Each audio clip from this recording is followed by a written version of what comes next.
لإبراهيم وموسى وعيسى عليه السلام.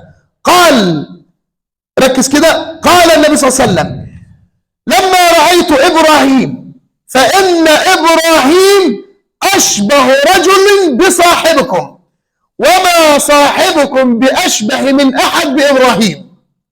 يبقى مين أشبه واحد بالنبي؟ إبراهيم عليه السلام. ومن هو أشبه رجل يشبهه النبي صلى الله عليه وسلم؟ هو إبراهيم عليه السلام. كل المواصفات اللي قيلت في النبي صلى الله عليه وسلم معظمها كانت تجد شكلا في إبراهيم عليه السلام.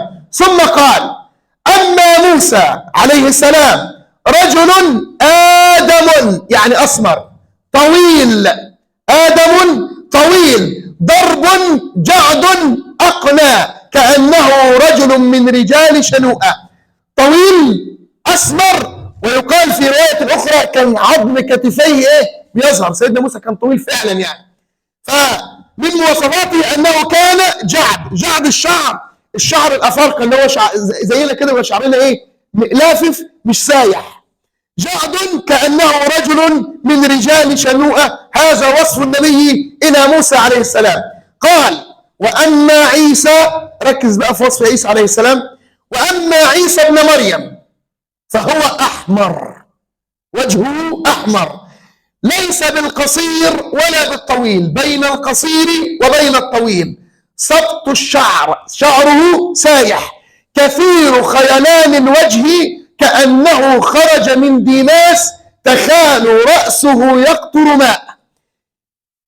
كلمة ان شعره وراسه بالشكل ده، كأن انت لما تشوفه كده بتشوف لما واحد يكون شعره سايح شوية كده ولسه مغسل شعره وهو ماشي بيعمل دماغه كده، فتلاقي المية بتتقاطر من شعره. فيقول النبي صلى الله عليه وسلم: كأن فيه شعر، يعني كأن فيه ماء ينزل من رأس ماء وليس به ماء.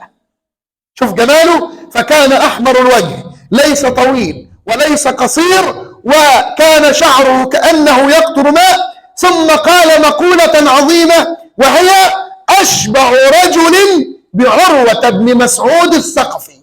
أكثر واحد يشبه له عيسى بن مريم عروة بن مسعود الثقفي. وعشان ما سيبهاش لك يعني كده، من هو عروة؟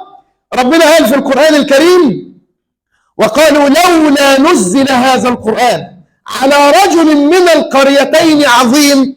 فقال العلماء أن الرجل الذي كان المشركون يقولون لو كان القرآن نزل عليه كنا صدقناه، هو عروة بن مسعود الثقفي. ده الرأي الراجح، هو عروة بن مسعود الثقفي. كان له هيبة ومكانة وقوة، وكان شكله عظيم. فقالوا لو كان نزل القرآن عليه وما نزلش على محمد